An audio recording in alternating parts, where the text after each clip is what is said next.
Well, now to an affliction that hits millions of people every day but really does get little sympathy. Jet lag, the brain fog that makes you all want to snooze all day and sit bolt upright at 2:37 a.m. to solve the problems of the world. Now, Qantas has shown off some special long-haul lighting to stimulate sunrise and sunset. Plus, there's new research showing that big breakfast could be the solution if you get the timing right. Dr. Steve Jasper, a.k.a. the jet lag guy, is here. Welcome to you. Good to see you. OK, let's start with your brekkie research. This is really interesting. So you're saying that after you land, you're supposed to eat a big breakfast that's good. and then skip dinner 3 days in a row. What's the science behind that? Just be a little bit careful with the breakfast. You're wanting to line up your stomach's circadian rhythm with your brain's circadian rhythm. So that's what they were looking at.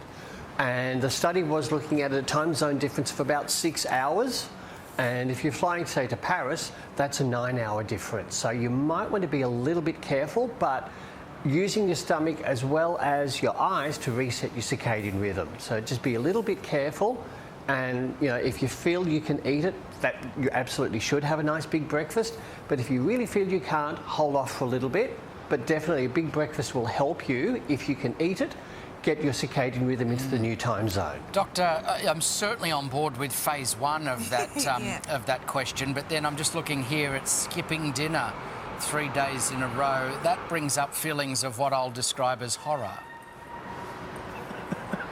Look, you can have like a light soup or something, and if you have your big breakfast, you know, have your big breakfast, have your, you know, your English breakfast, your bangers, your fried egg, bacon, all those, that hash browns, absolutely, all that really good stuff, and then save it for later in the day, and then a few days in, you can treat yourself to a nice meal once you've adjusted to the new time zone. I've been telling you for ages, Mon, about the benefits of a light soup. You know, it's literally, I just tell to you, help you get to sleep. Steve has literally never said light soup ever in his life. Let's talk about special lighting. This is really interesting that Qantas is adding to the long-haul planes. You've got some gadgetry for us. We love gadgets. I do. These are wonderful gadgets. Now, these are jet lag goggles. They're called retimer glasses.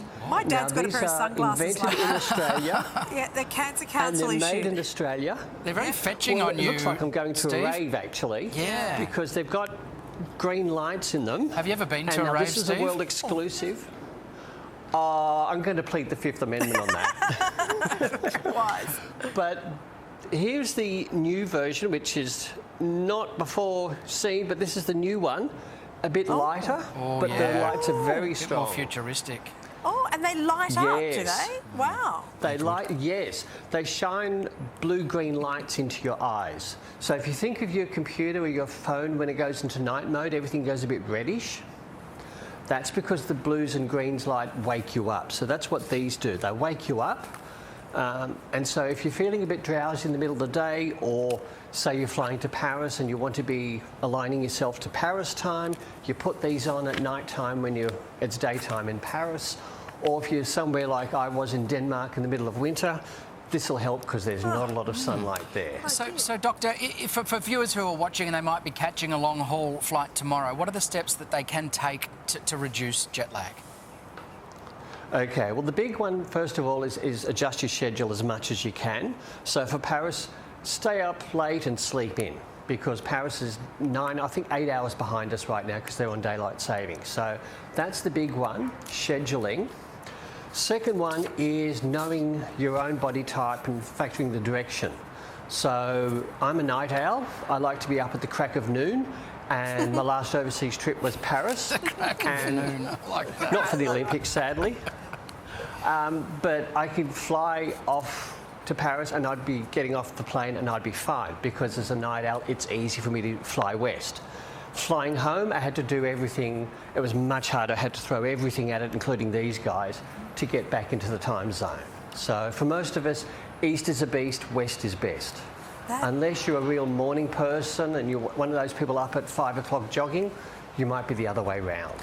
How very interesting. Thank you, Steve, very much. And the other thing, one last thing, sunlight, or if you can't get sunlight, use these guys. These gadgets will help. So use We love light a to gadget. retrain your circadian rhythm. Great Yeah. advice, We love a Steve. gadget. Thank Yeah, you. well, we just love a So- gadget that if we don't actually have to do something, you just put something on. That's Yeah. excellent.